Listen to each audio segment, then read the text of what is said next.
how did I come up with them? Well, before my time sa City ENRO, I was already a bird photographer. And there was a time in 2015. Actually, hindi pa siya PPUR day. It was Araw ng Taraw. Araw ng Taraw was celebrated in March. March yan siya. So, the management of Puerto Princesa Underground River offered me an activity to conduct bird assessment sa underground river, considering that this national park is considered as an important birding area as well as endemic bird area. So they offered me an activity na pwedeng they can sponsor some of the parts ng activity na kung saan magkakanda kami ng bird assessment. So what I did was I decided to submit a counter proposal na bakit hindi nilang tayo gumawa ng isang activity where we involve a lot of bird photographers na sila mismong gagawa ng assessment. Ibig sabihin, ibig na kami na selected bird photographers, we offer it to a wide range ng bird photographers, national at saka international level. Well, the highlights of the international bird photography race is actually the actual race itself.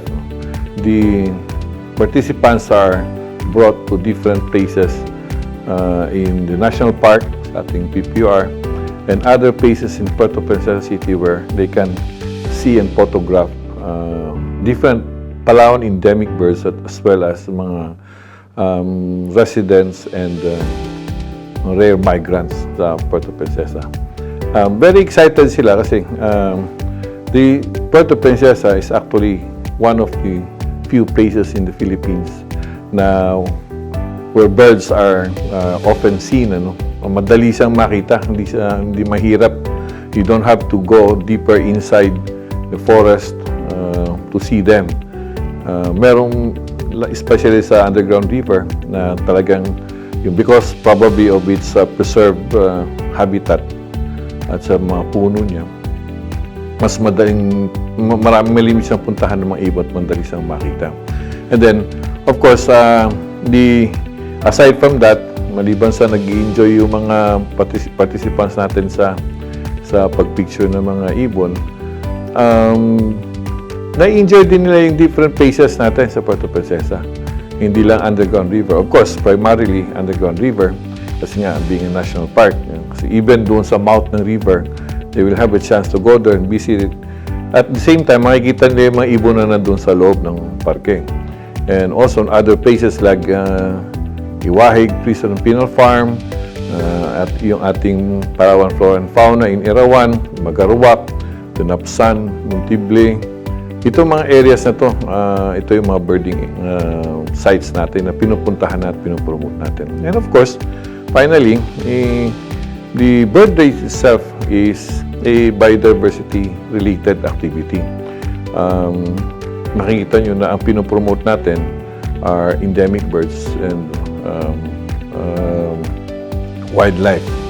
So, very relevant doon sa celebration natin ng Subarao Biodiversity Festival. There will be many more bird photography race in the future, and we hope we will see you every year here in the city of Puerto Princesa.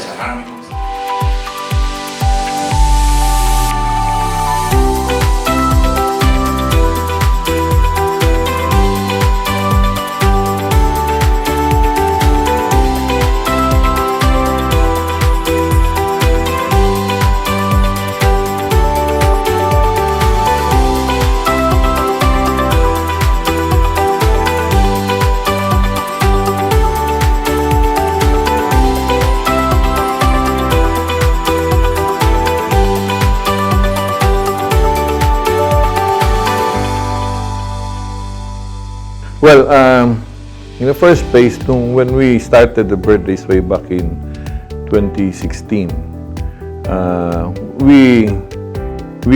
I knew for a fact na ang bird photography ito, hindi ito watching, ano.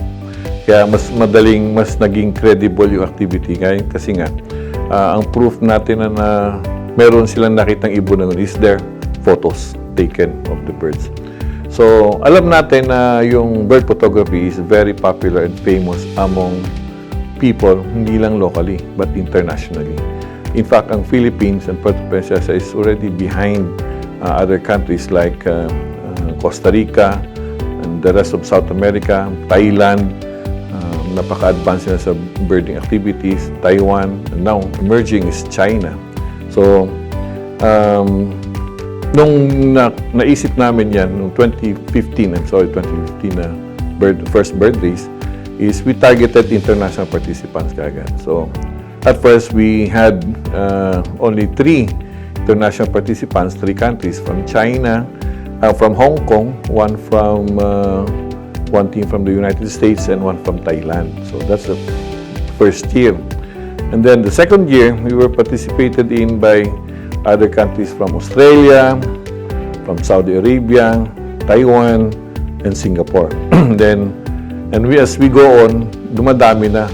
We reach up to around mga 15 countries joining the international bird photography race. So, it's becoming popular. It's unique. It's one of a kind bird race in the entire world. So far, sa 5 international bird photography races natin, we held it in 2 venues pa lang. First and second natin, we held it at Sabang, sa Daluyan Resort. So, first 2 bird races sa Daluyan Resort, and then the 3 were in Princesa Garden Resort. So, with the popularity of the international bird photography race, marami na nagbabay sa atin ng mga hotel resorts. Like, for example, we're considering bringing the activities to other resorts like Astoria. Activity naman natin sa bird race to promote, of course, the national park. Yun ang primary destination to see different endemic birds. And at the same time, promote Puerto Princesa, yung ecotourism natin, showcase natin. So, yun ang plano namin, to bring the activities to local markets natin sa Puerto Princesa. And then, of course, we're also thinking of creating an international competition within these international bird races. What do I mean? Plano sana namin this year na yung may Philippine team and the rest of the world. So, yun ang to level up the competition. Tsaka we encourage talaga yung team participation. So, we're supposed to be expecting at least 1 to 3 teams per each country this year. Kaso nagka-COVID. International Bird Photography Race is actually a culmination event of what we have in biodiversity in the underground river. Very aptly and very relevant yung International Bird Photography Race because we promote biodiversity. At ang underground river naman will not be that popular kung hindi siya nag-hold ng precious biodiversity ng Palawan. So, my message is you join, compose a team, then win big prizes. Actually, malaki yung premyo ng International Bird Photography. Yung champion natin will receive 100,000 pesos. Tapos yung registration fee naman is around 22,000 pesos. So, sa 22,000 pesos, 3-room sharing accommodation in a 5-star hotel. Tapos, kasama yung food for the 5 days na activity, including transportation. So, very affordable, very Filipino price. Actually, murang-mura siya sa mga international participants natin. I mean, that's what they enjoy. Actually, kasi mura. Sa ating mga Pilipino, actually, mura din siya, affordable siya. And Ako, ang target ko talaga is for local bird photographers or enthusiasts to join the activity kasi nga, we need to be more aware, no? Being a local Puerto Princesa, maging aware at saka maging enthusiast kung anong yaman natin dito sa Puerto Princesa. And by the way, last year, with more reason, dapat na mag-participate ng local because we were able to convince the Department of Tourism and Industry to declare Puerto Princesa as birding capital of the Philippines. Kasi we proposed that last year during the Subarao Festival in Princesa Garden, wherein the Board of Trustees of Wild Bird Photographers of the Philippines, the biggest bird photographers association in the entire world, we have around 19,000 members, nagpasa ng resolution supporting the declaration of Puerto Princesa as birding capital of the Philippines. And it was passed to the mayor, and they also made the declaration to that effect. Ang isang magandang naging epekto nito, Puerto Princesa City right now is being tapped and sought for intervention pagdating doon sa pag-establish ng mga birding sites natin kasi tayo nga nag-pioneer dito sa Philippines.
Mahiwagang kalikasan, natatakong kaya